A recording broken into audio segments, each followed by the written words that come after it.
আপনারা এখন যে ঔষধটা দেখতে পাচ্ছেন, এই ঔষধটার নাম হচ্ছে ইসেল। এটা মূলত একটি কবুতরের ঔষধ। আপনার আশেপাশে যে জায়গাটা দেখতে পাচ্ছেন, এটা হচ্ছে আমার কবুতরের একটা ঘর। ছোটখাটো আমার ছাদের উপরে টিন দিয়ে, চারপাশে টিন দিয়ে একটি কবুতরের ঘর বানিয়েছি। এটা হচ্ছে কবুতরের একটি ঘর। আর এই ঔষধটা, এটার নাম হচ্ছে ইসেল। এটা আপনি আপনাদের কবুতরকে খাওয়াতে পারেন।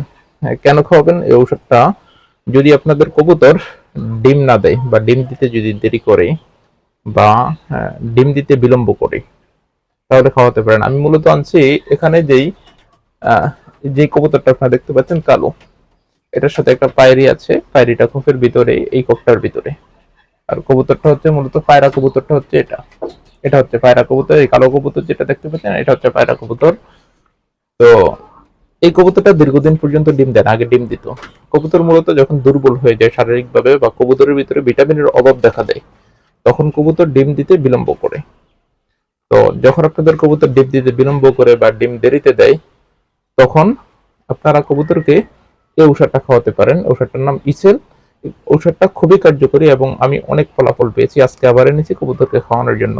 আর বিশেষ করে যদি কবুতর ডিমও না দেয় বা না দিয়েও থাকে, কিন্তু কবুতর দিন দিন দুর্বল হয়ে যায়, অনেকের কবুতর যারা কবুতর বেঁধে ফেলেন আমার মতো, এক জায়গায় আটকিয়ে পালেন বা পালন করেন, তাদেরকে বলছি আর কি, কবুতর আটকিয়ে পারলে অনেক সময় কবুতর দুর্বল হয়ে যায়, কারণ বাহিরের যে বাতাসটা, এই বাতাসটা পায় না বা হাওয়া বাতাসটা পায় না।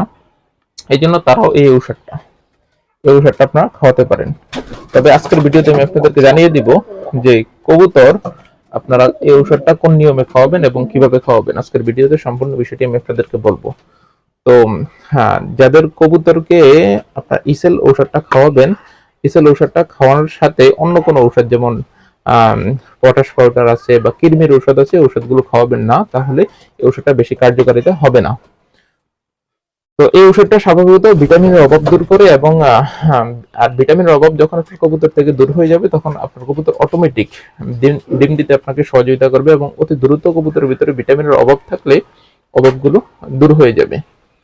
এই ঔষধটা খাওয়ানোর মূলত নিয়ম হচ্ছে, এই ইসেল, এই ঔষধটা মূলত খাওয়ানোর নিয়ম হচ্ছে প্রতি 1 লিটার পানিতে 1 মিলি পরিমাণ আপনি খাওয়াবেন। প্রতি 1 লিটার পানিতে 1 মিলি পরিমাণ। ওষুধটা আমি আবারও লিখে দিচ্ছি, স্কোয়ারের একটা ঔষধ। ওষুধটা কিন্তু স্কোয়ারের, এখানে দেখা যাচ্ছে স্কোয়ারের ঔষধ, নাম হচ্ছে ইসেল। এটা খাওয়াবেন।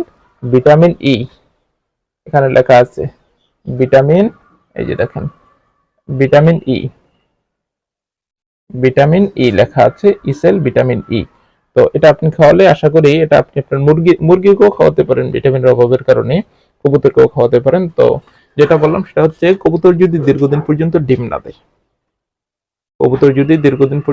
না দেয়, তাহলে এই ঔষধটা আপনারা খাওয়াতে পারেন। ইনশাআল্লাহ আপনাদের মুরগি অবশ্যই ডিম দিবে, অবশ্যই ডিম দিবে আপনাদের মুরগি।